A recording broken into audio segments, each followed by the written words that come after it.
If you don't work in orthopedics every single day, then being assigned to an orthopedics case might seem a little overwhelming, maybe a little daunting.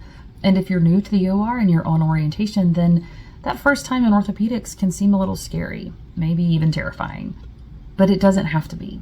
Today I'm going to give you 10 things to arm yourself with, to lay a foundation of orthopedics so that you're prepared. Should you end up in an orthopedics case, start with these 10 things and go from there, and you'll be set up for success.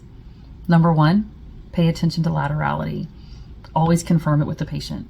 Number 2, implants. Make sure they're here before you roll back. Confirm that they're ready and have them available, but don't roll back until you have them. Number 3, know your grafts. Is it an allograft, which is a donor graft, or an autograft, which comes from the patient? Know the difference and make sure you're prepared for what you're doing. Number 4, pay attention to your patient's labs. Potassium, hemoglobin, hematocrit, HCG. Look at those labs before you roll back. Number 5, patients have imaging done prior to having procedures. Make sure that you have that imaging pulled up so the surgeon can review it if they want to prior to the case. Number 6, make sure you have lead available for yourself in the room. You need to protect yourself from any exposure if they're taking x-rays in the case, so grab some lead and make sure you have it. Number 7, patients get nerve blocks for pain control.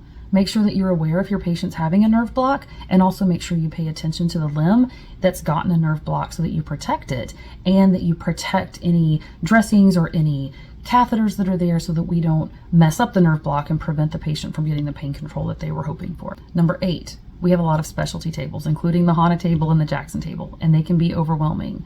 But make sure that you get your service line coordinator or the orthopedic team leader to help you with that bed, and make sure that you're using it safely. Don't be afraid to ask for help. That also applies to number 9. We have a lot of different positioning equipment: bean bags, fishing poles, peg boards, leg holders, arm holders, so much stuff. And there is a lot. But don't be afraid to ask for help. Make sure you understand the equipment that you need and know what you're going to be using. And if you have any questions, just ask. And finally, number 10, know your patient's allergies. There are a lot of things that we open on the back table for every single case, and it's habit. We don't think about it. Maybe it's betadine, maybe it's an antibiotic irrigation.